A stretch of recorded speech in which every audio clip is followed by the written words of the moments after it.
On the operating table at a surrogacy den, a woman under anesthesia had not yet regained consciousness.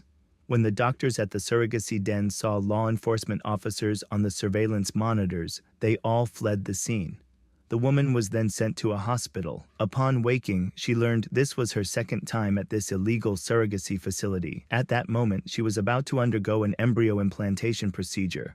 How terrifying is the black market surrogacy industry? This video will reveal the horrifying truths behind these underground operations. Previously, a well-known volunteer fighting against child trafficking named Shangguan exposed that in 2 locations in Changsha, Hunan province, there were illegal surrogacy operating rooms and laboratories carrying out underground surrogacy business. They performed illegal egg retrieval surgeries and illegal transactions involving fertilized eggs. Afterwards, they staked out near these sites for many days, capturing and documenting the situation. The first location is in Yangzichong village, under Changsha's jurisdiction. The house sits on elevated ground, surrounded by land and trees, with only one concrete road for vehicle access. Surveillance cameras were installed along the roadside nearby, with lookouts posted on the rooftop terrace. Within 200 meters along the road, there were no other residences.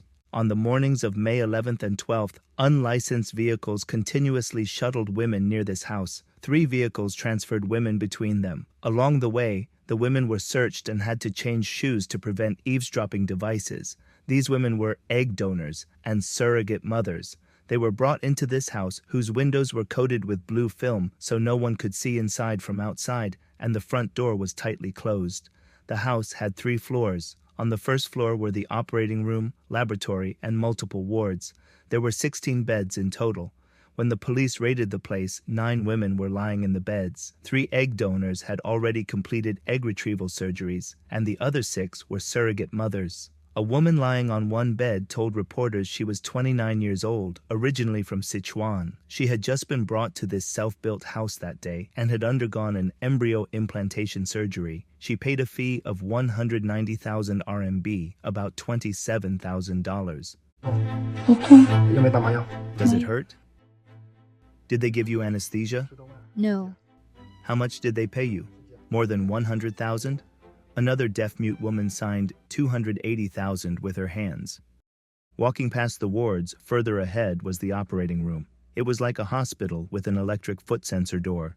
Inside were operating tables, in vitro fertilization microscopes, egg cell collection instruments, and many professional medical devices, most of which were imported products. Further inside was the laboratory, containing a double-door refrigerator storing various medical instruments for egg retrieval, embryo implantation, and cultivation. The internal structure and decoration rivaled that of a large hospital. Law enforcement officers who entered exclaimed, "More professional than the county hospital."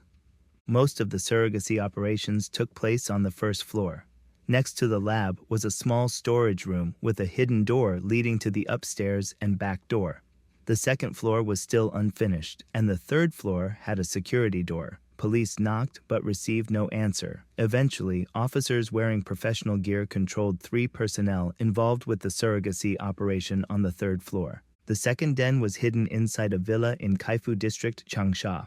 The surroundings included a forest park and high-end residential security was strict. At the time of the raid, 3 surrogate women and a nurse were inside. According to 2 drivers detained on site, they had been transporting people for several months, working about 10 days each month. They operated via single-line contact. On May 12th, just 1 hour after the Exposé went public, Shangguan received a mysterious phone call. Do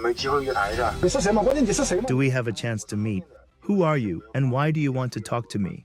I'm someone in the background. Are you the boss behind this? Don't report this yet. Whatever you want, I'll meet your demands. I care about this issue. I don't want money, nor do I have any demands. Do you know one of the mothers is disabled? You dare exploit disabled people? Have you no humanity? Let's not talk anymore. If the authorities want to know the facts, you should cooperate. Afterwards, the whistleblower Shangguan received death threats. Man, it's all 'cause we let him get away with too much. Now he's getting bolder every damn day. $1 million. I got 100 ways to make him wish he was dead. I got connections, some wild ones from Southeast Asia. A mill's enough to mess him up real good. Snap his spine, leave him barely breathing. I can get needles from AIDS patients, or ones with early-stage syphilis. 1 jab of HIV. and no amount of blocker's gonna save him.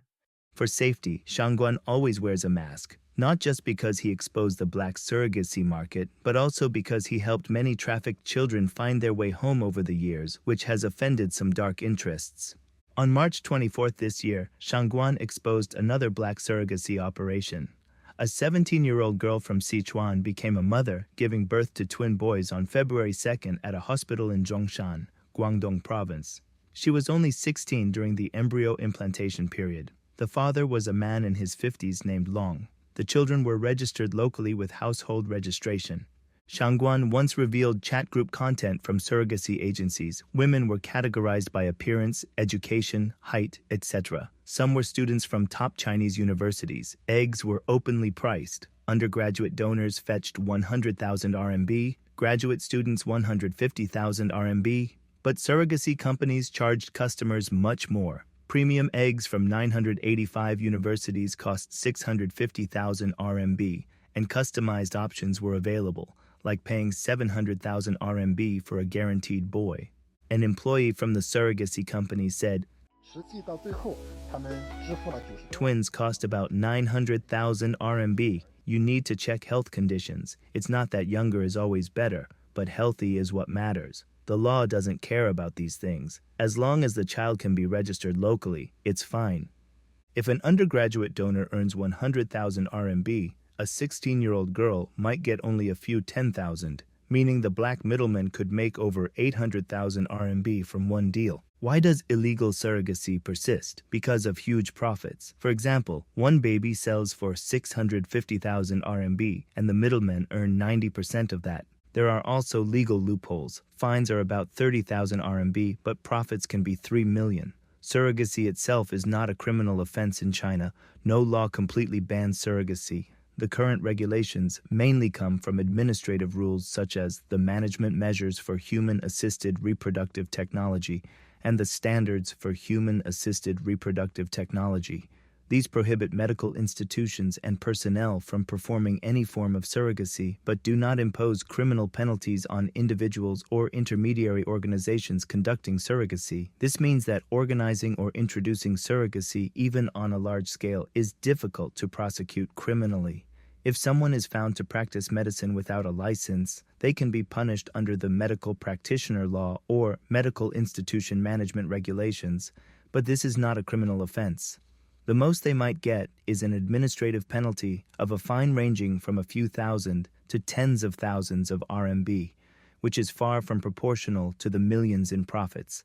Crimes like child trafficking, organizing prostitution, and illegal medical practice require specific behaviors to be criminally prosecuted.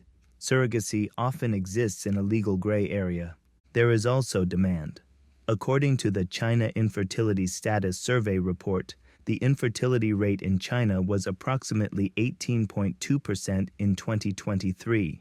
This means that 1 in every 5 couples of childbearing age faces difficulties conceiving. It is estimated that over 50 million people suffer from infertility. They want children but also seek to choose the child's gender, using falsified birth records to register the children's household registrations.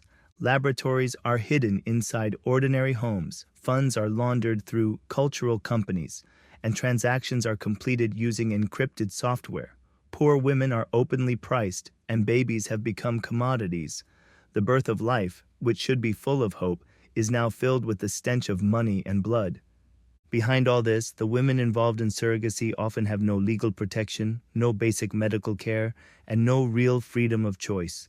This is not just a problem in China, it is a warning to the whole world. As long as regulations fail to protect the vulnerable and profit is placed above humanity, these dark industries will continue to breed and spread. The stories that happen in hidden laboratories and underground operating tables may seem far away, but the questions they raise are universal. How much is a life truly worth? Who has the right to decide its ownership, and who will speak up for the voiceless? These questions deserve deep reflection from every one of us.